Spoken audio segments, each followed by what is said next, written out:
بسم الله الرحمن الرحيم ياسين والقرآن الحكيم إنك لمن المرسلين على صراط مستقيم تنزيل العزيز الرحيم لتنذر قوما ما أنذر آباؤهم فهم غافلون لقد حق القول على أكثرهم فهم لا يؤمنون إنا جعلنا في أعناقهم أغلالا فهي إلى الأذقان فهم مقمحون وجعلنا من بين أيديهم سدا ومن خلفهم سدا فأغشيناهم فهم لا يبصرون وسواء عليهم أأنذرتهم أم لم تنذرهم لا يؤمنون إنما تنذر من اتبع الذكر وخشي الرحمن بالغيب فبشره بمغفرة وأجر كريم إنا نحن نحيي الموتى ونكتب ما قدموا وآثارهم وكل شيء أحصيناه في إمام مبين واضرب لهم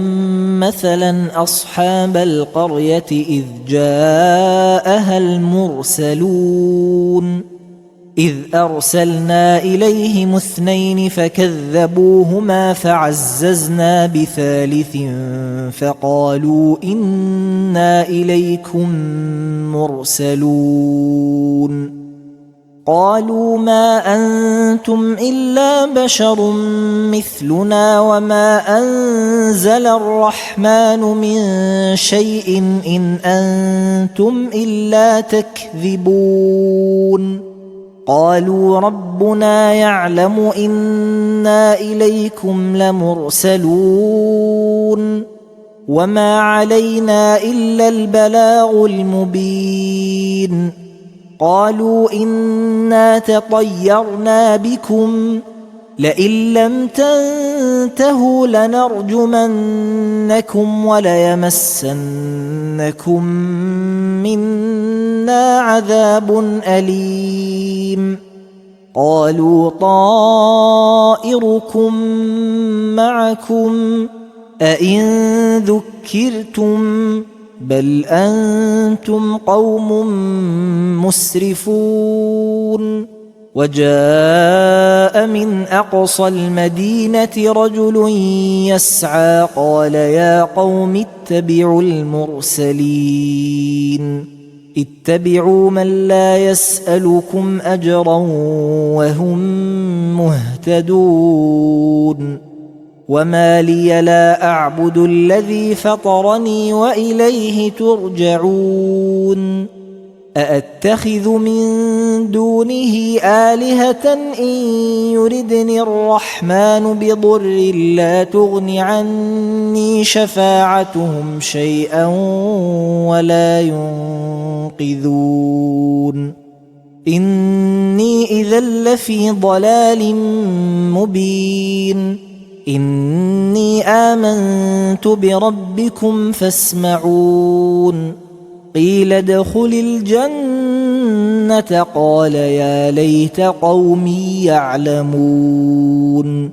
بما غفر لي ربي وجعلني من المكرمين وما أنزلنا على قومه من بعده من جند من السماء وما كنا منزلين إن كانت إلا صيحة واحدة فإذا هم خامدون يا حسرة على العباد ما يأتيهم من رسول إلا كانوا به يستهزئون ألم يروا كم أهلكنا قبلهم من القرون أنهم إليهم لا يرجعون وإن كل لما جميع لدينا محضرون وآية لهم الأرض الميتة أحييناها وأخرجنا منها حبا فمنه يأكلون وجعلنا فيها جنات من نخيل وأعناب وفجرنا فيها من العيون ليأكلوا من ثمره وما عملته أيديهم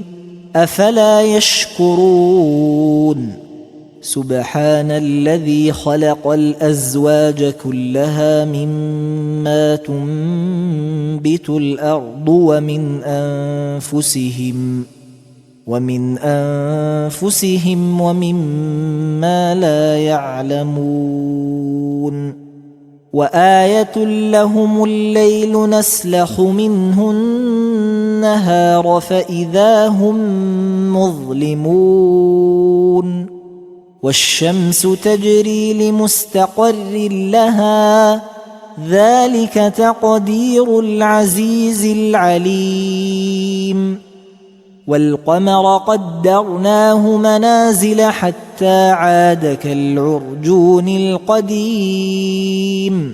لا الشمس ينبغي لها أن تدرك القمر ولا الليل سابق النهار وكل في فلك يسبحون وآية لهم أنا حملنا ذريتهم في الفلك المشحون وخلقنا لهم من مثله ما يركبون وإن نشأ نغرقهم فلا صريخ لهم ولا هم ينقذون إلا رحمة منا ومتاعا إلى حين وإذا قيل لهم اتقوا ما بين أيديكم وما خلفكم لعلكم ترحمون وما تأتيهم من آية من آيات ربهم إلا كانوا عنها معرضين وإذا قيل لهم أنفقوا مما رزقكم الله قال الذين كفروا للذين آمنوا أنطعم من لو يشاء الله أطعمه إن أنتم إلا في ضلال مبين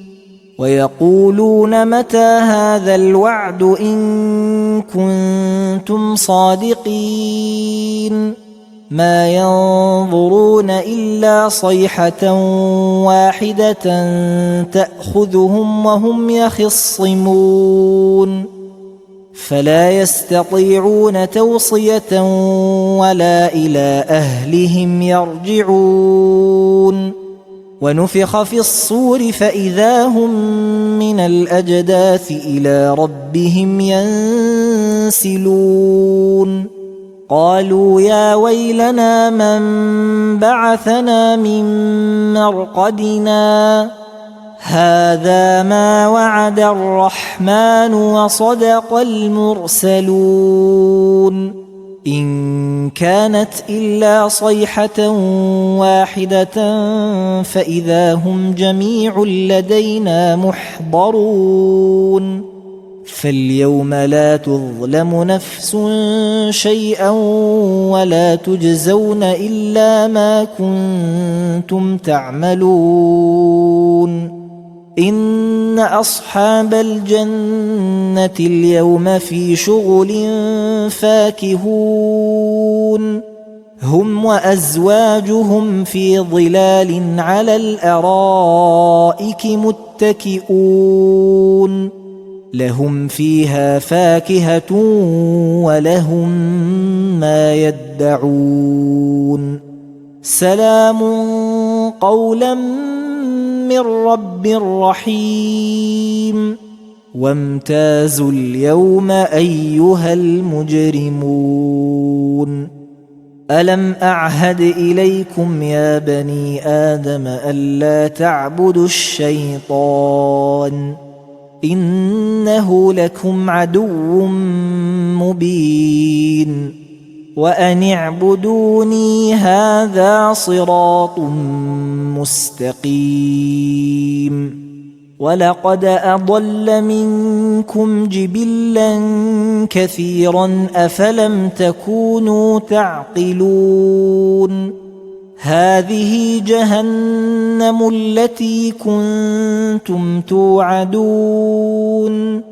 اصلوها اليوم بما كنتم تكفرون اليوم نختم على أفواههم وتكلمنا أيديهم وتشهد أرجلهم بما كانوا يكسبون ولو نشاء لطمسنا على أعينهم فاستبقوا الصراط فأنى يبصرون ولو نشاء لمسخناهم على مكانتهم فما استطاعوا مضيا ولا يرجعون ومن نعمره ننكسه في الخلق أفلا يعقلون وما علمناه الشعر وما ينبغي له إن هو إلا ذكر وقرآن مبين لينذر من كان حيا ويحق القول على الكافرين أولم يروا أنا خلقنا لهم مما عملت أيدينا أنعاما فهم لها مالكون وذللناها لهم فمنها ركوبهم ومنها يأكلون ولهم فيها منافع ومشارب أفلا يشكرون واتخذوا من دون الله آلهة لعلهم ينصرون لا يستطيعون نصرهم وهم لهم جند محضرون فلا يحزنك قولهم إنا نعلم ما يسرون وما يعلنون أولم ير الإنسان أنا خلقناه من نطفة فإذا هو خصيم مبين وضرب لنا مثلا ونسي خلقه قال من يحيي العظام وهي رميم قل يحييها الذي أنشأها أول مرة وهو بكل خلق عليم الذي جعل لكم من الشجر الأخضر نارا فإذا أنتم منه توقدون أوليس الذي خلق السماوات والأرض بقادر على أن يخلق مثلهم بلى وهو الخلاق العليم إن إنما أمره إذا أراد شيئا أن يقول له كن فيكون. فسبحان الذي بيده ملكوت كل شيء وإليه ترجعون.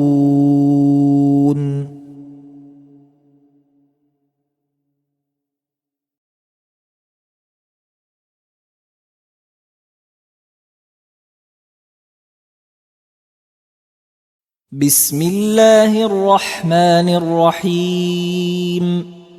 الرحمن علم القرآن، خلق الإنسان، علمه البيان. الشمس والقمر بحسبان، والنجم والشجر يسجدان. والسماء رفعها ووضع الميزان، ألا تطغوا في الميزان. وأقيموا الوزن بالقسط ولا تخسروا الميزان. والأرض وضعها للأنام، فيها فاكهة والنخل ذات الأكمام، والحب ذو العصف والريحان.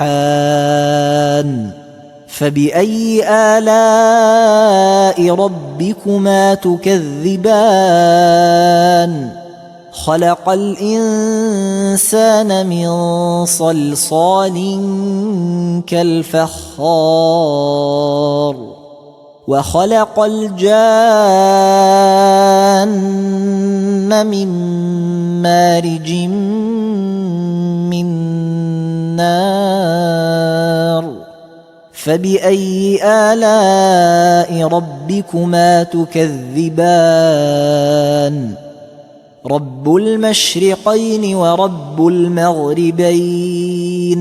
فبأي آلاء ربكما تكذبان؟ مرج البحرين يلتقيان، بينهما برزخ لا يبغيان. فبأي آلاء ربكما تكذبان؟ يخرج منهما اللؤلؤ والمرجان. فبأي آلاء ربكما تكذبان؟ وله الجوار المنشآت في البحر كالأعلام. فبأي آلاء ربكما تكذبان؟ كل من عليها فان، ويبقى وجه ربك ذو الجلال والإكرام. فبأي آلاء ربكما تكذبان؟ يسأله من في السماوات والأرض كل يوم هو في شأن. فبأي آلاء ربكما تكذبان؟ سنفرغ لكم أيها الثقلان. فبأي آلاء ربكما تكذبان؟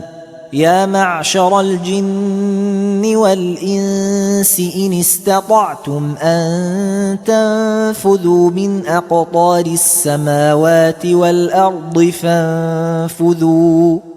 لا تنفذون إلا بسلطان. فبأي آلاء ربكما تكذبان؟ يرسل عليكما شواظ من نار ونحاس فلا تنتصران. فبأي آلاء ربكما تكذبان؟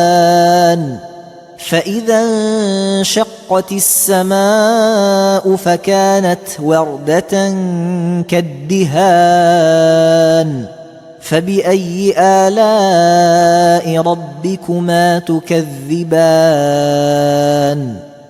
فيومئذ لا يسأل عن ذنبه إنس ولا جان فبأي آلاء ربكما تكذبان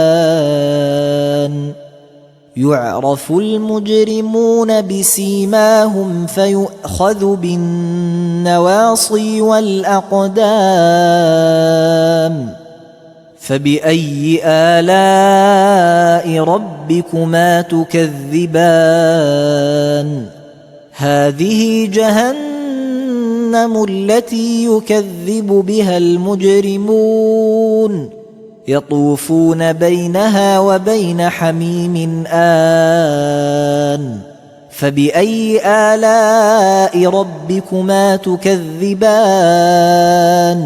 ولمن خاف مقام ربه جنتان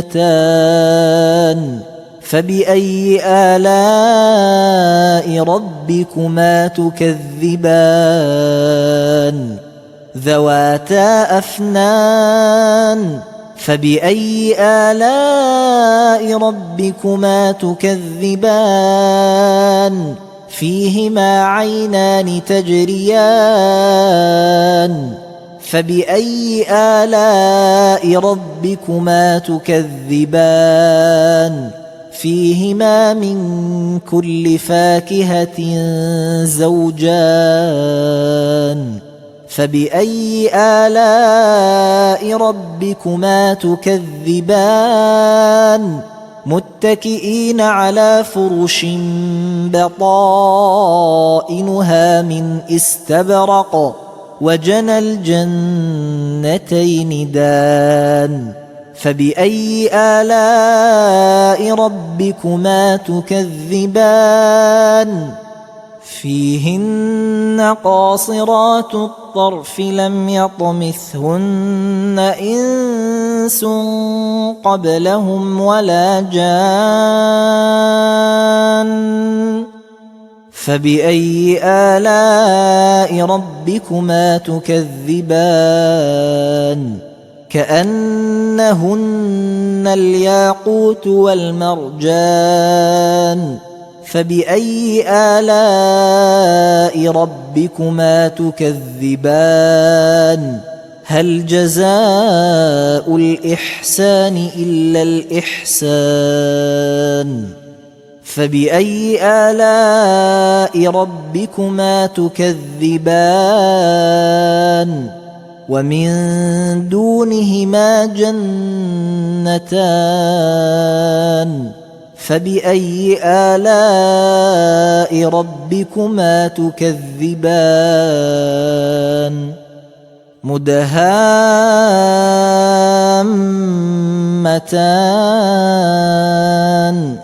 فبأي آلاء ربكما تكذبان فيهما عينان نضاختان فبأي آلاء ربكما تكذبان فيهما فاكهة ونخل ورمان فبأي آلاء ربكما تكذبان فيهن خيرات حسان فبأي آلاء ربكما تكذبان حور مقصورات في الخيام فبأي آلاء ربكما تكذبان لم يطمثهن إنس قبلهم ولا جان فبأي آلاء ربكما تكذبان متكئين على رفرف خضر وعبقري حسان فبأي آلاء ربكما تكذبان تبارك اسم ربك ذي الجلال والإكرام.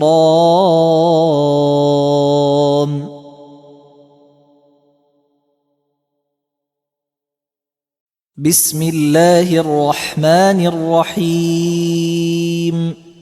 إذا وقعت الواقعة ليس لوقعتها كاذبة خافضة رافعة إذا رجت الأرض رجا وبست الجبال بسا فكانت هباء منبثا وكنتم أزواجا ثلاثة فأصحاب الميمنة ما أصحاب الميمنة وأصحاب المشأمة ما أصحاب المشأمة والسابقون السابقون أولئك المقربون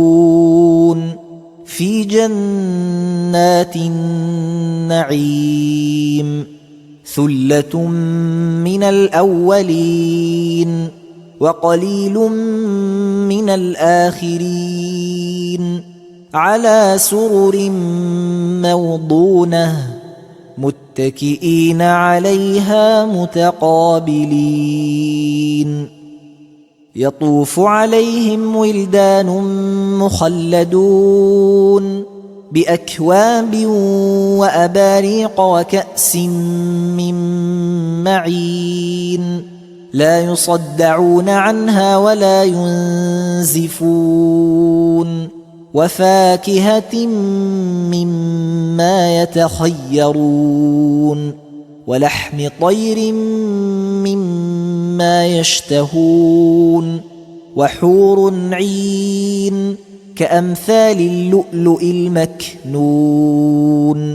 جزاء بما كانوا يعملون لا يسمعون فيها لغوا ولا تأثيما إلا قيلا سلاما سلاما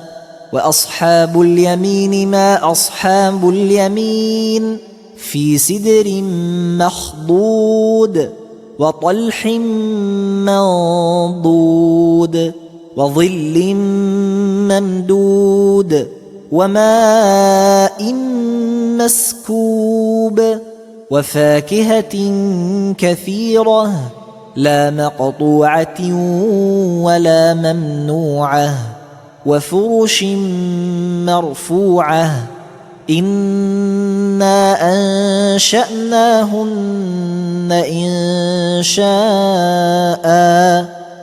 فجعلناهن أبكارا عربا أترابا لأصحاب اليمين ثلة من الأولين وثلة من الآخرين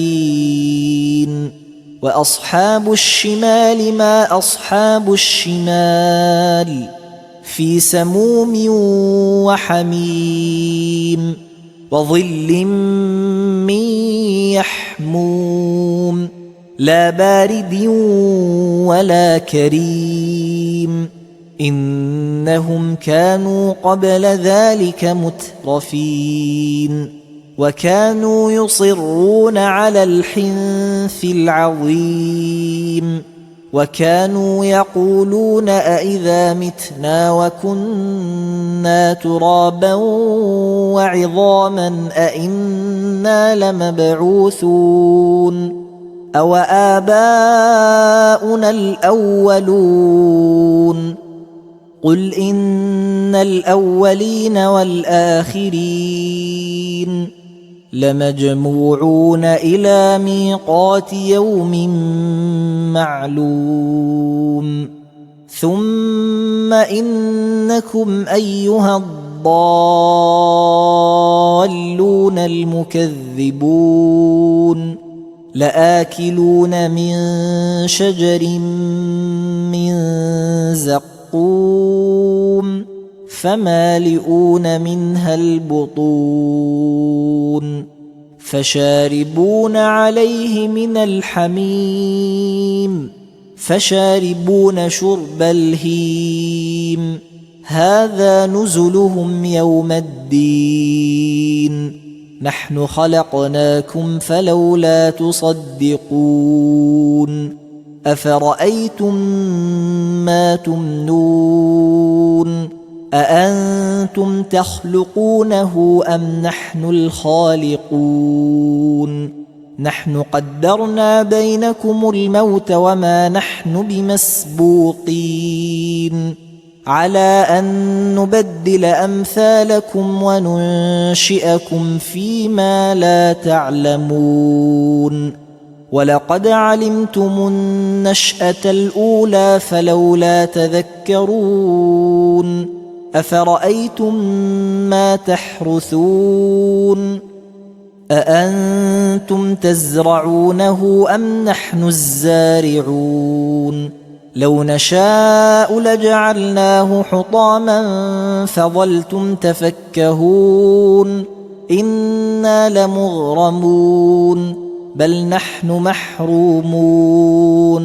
أفرأيتم الماء الذي تشربون أأنتم أنزلتموه من المزن أم نحن المنزلون لو نشاء جعلناه أجاجا فلولا تشكرون أفرأيتم النار التي تورون أأنتم أنشأتم شجرتها أم نحن المنشئون نحن جعلناها تذكرة ومتاعا للمقوين فسبح باسم ربك العظيم فلا أقسم بمواقع النجوم وإنه لقسم لو تعلمون عظيم إنه لقرآن كريم في كتاب مكنون لا يمسه إلا المطهرون تنزيل من رب العالمين أفبهذا الحديث أنتم مدهنون وتجعلون رزقكم أنكم تكذبون فلولا إذا بلغت الحلقوم وأنتم حينئذ تنظرون ونحن أقرب إليه منكم ولكن لا تبصرون فلولا إن كنتم غير مدينين ترجعونها إن كنتم صادقين فأما إن كان من المقربين فروح وريحان وجنة نعيم وأما إن كان من أصحاب اليمين فسلام لك من أصحاب اليمين وأما إن كان من المكذبين الضالين فنزل من حميم وتصلية جحيم إن هذا لهو حق اليقين فسبح باسم ربك العظيم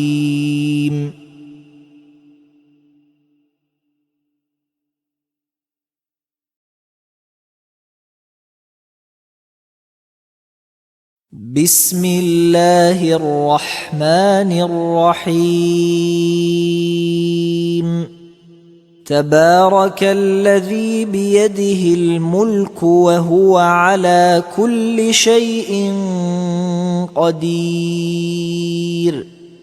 الذي خلق الموت والحياة ليبلوكم أيكم أحسن عملا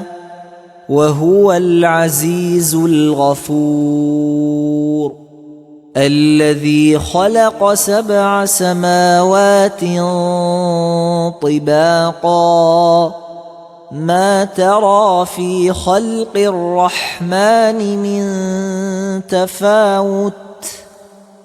فارجع البصر هل ترى من فطور ثم ارجع البصر كرتين ينقلب إليك البصر خاسئا وهو حسير ولقد زينا السماء الدنيا بمصابيح وجعلناها رجوما للشياطين وأعتدنا لهم عذاب السعير وللذين كفروا بربهم عذاب جهنم وبئس المصير إذا ألقوا فيها سمعوا لها شهيقا وهي تفور تكاد تميز من الغيظ كلما ألقي فيها فوج سألهم خزنتها ألم يأتكم نذير قالوا بلى قد جاءنا نذير فكذبنا وقلنا ما نزل الله من شيء إن أنتم إلا في ضلال كبير وقالوا لو كنا نسمع أو نعقل ما كنا في أصحاب السعير فاعترفوا بذنبهم فسحقا لأصحاب السعير إن الذين يخشون ربهم بالغيب لهم مغفرة وأجر كبير وأسروا قولكم أو اجهروا به إنه عليم بذات الصدور ألا يعلم من خلق وهو اللطيف الخبير هو الذي جعل لكم الأرض ذلولا فامشوا في مناكبها وكلوا من رزقه وإليه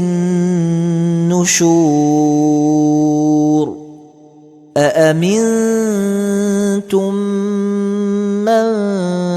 في السماء أن يخسف بكم الأرض فإذا هي تمور أم أمنتم من في السماء أن يرسل عليكم حاصبا فستعلمون كيف نذير ولقد كذب الذين من قبلهم فكيف كان نكير أولم يروا إلى الطير فوقهم صافات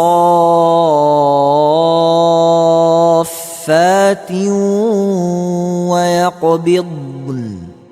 ما يمسكهن إلا الرحمن إنه بكل شيء بصير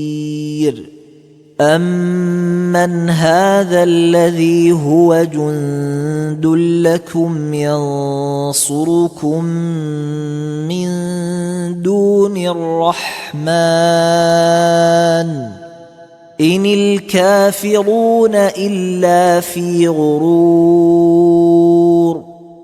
أمن هذا الذي يرزقكم إن أمسك رزقه بل لجوا في عتو ونفور أفمن يمشي مكبا على وجهه أهدى أمن يمشي سويا على صراط مستقيم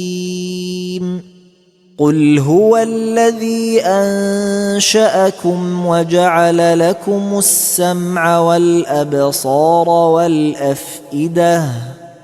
قليلا ما تشكرون قل هو الذي ذرأكم في الأرض وإليه تحشرون ويقولون متى هذا الوعد إن كنتم صادقين قل إنما العلم عند الله وإنما أنا نذير مبين فلما رأوه زلفة سيئت وجوه الذين كفروا وقيل هذا الذي كنتم به تدعون قل أرأيتم إن أهلكني الله ومن معي أو رحمنا فمن يجير الكافرين من عذاب أليم